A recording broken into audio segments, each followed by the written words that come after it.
Hello everybody and welcome back to another episode of Building a Computer in Minecraft.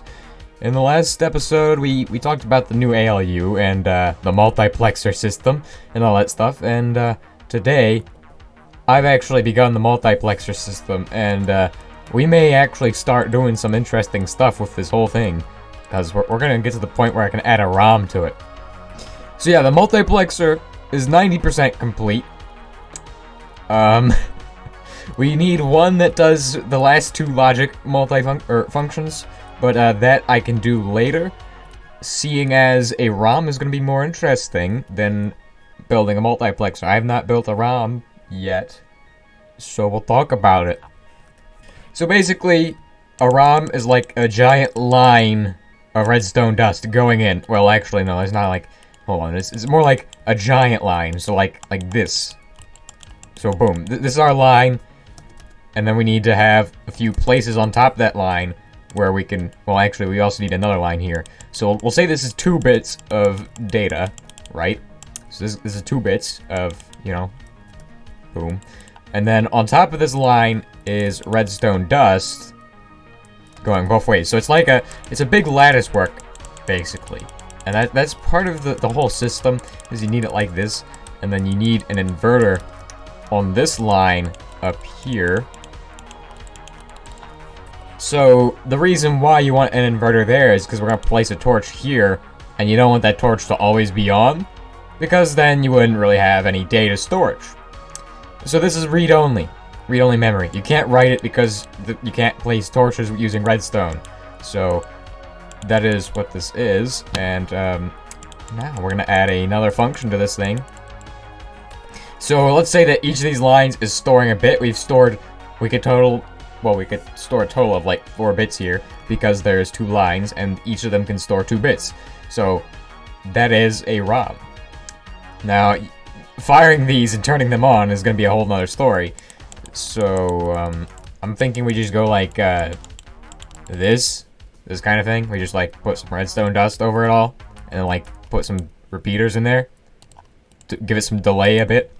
Well, I don't actually know what the function is, but I just want to build the ROM today, so let's get started on that. And I said I wouldn't be doing much data busing, but actually, we are going to need some data buses.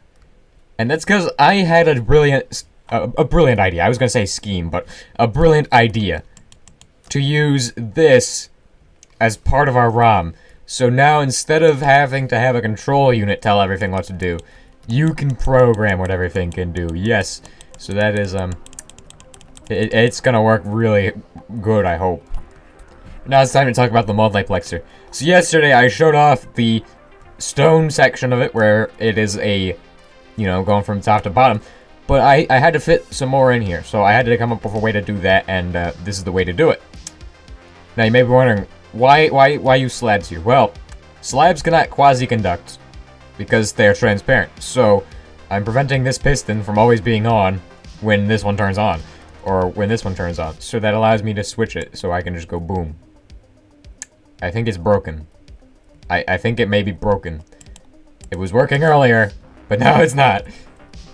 Excuse me, but why are you doing this, my friend? What exactly? Okay, we'll have to check and see if it's a quasi-conduct issue. I'm thinking it's a quasi-conduct. No, it isn't. Why? It is a quasi-conduct. Hold on a second. What? Wait a second. So this one locks it when it goes through here. This is not good. I basically turned all these pistons into RS NOR latches. You see? It's just, stuck. For some reason. And I think the only fix for this would be to just put a repeater there. That is probably the best answer to that solution or problem, is to just repeater both sides instead of having to, yeah, okay. I guess my idea of transparent blocks not quasi-conducting really is a bad idea and doesn't work very good, because the other block still quasi-conducts, I guess. I'm not really sure. So yeah, when this system is done, we're gonna have another system that will tell it when the operation is complete for the multiplexing and all that stuff. So it has to finish one of these operations before it can begin or switch over to the next part of the ROM. So before it reads a line, it needs to finish a line, basically. And we can do that using reading the outputs, just finding out when the slowest output gets back. So if the slowest output is like, I don't know, the XOR gates, then yeah, that's what we'll use as our timer. Oh yes, and by the way, for those of you who are interested, the world download is actually in a community post I made, and the reason why I've done that is because I was too lazy to actually put it on the video, and didn't upload it yesterday morning, so yeah, check it out. Alright, so the last one we need is these netherite blocks, so we'll just go ahead and shove this one over, this way. We'll just go out like, this 1, 2, that should be good. Build downwards. We also need to keep in consideration we're gonna have 2 more of these guys, so that is how many extra lines of ROM we're gonna need. Seeing as I have to build 32 of these plus 4, well actually plus 6, so I have to build 38 lines of ROM. That is a lot of ROM here, and it's gonna take a long time to fire all of it. Maybe I should build smaller computers, because they will be much faster and much more functional. And just better. In general, and quicker to build. Because you know how fast I built that one? I built that one in a day. Literally a day. I don't know how long it's been for this one. It's probably been like a bit past a day. And yeah, don't question pasta, okay? It's definitely not macaroni. You know, to be honest, my main problem with building computers in Minecraft is not that I don't know how to build them, but it's that I don't know what I want them to do in the end. So, when I go to build a computer, and I throw together all these components, I have no idea what the end goal is, because I just don't have an end goal. But yeah, each of these lines is fully expandable.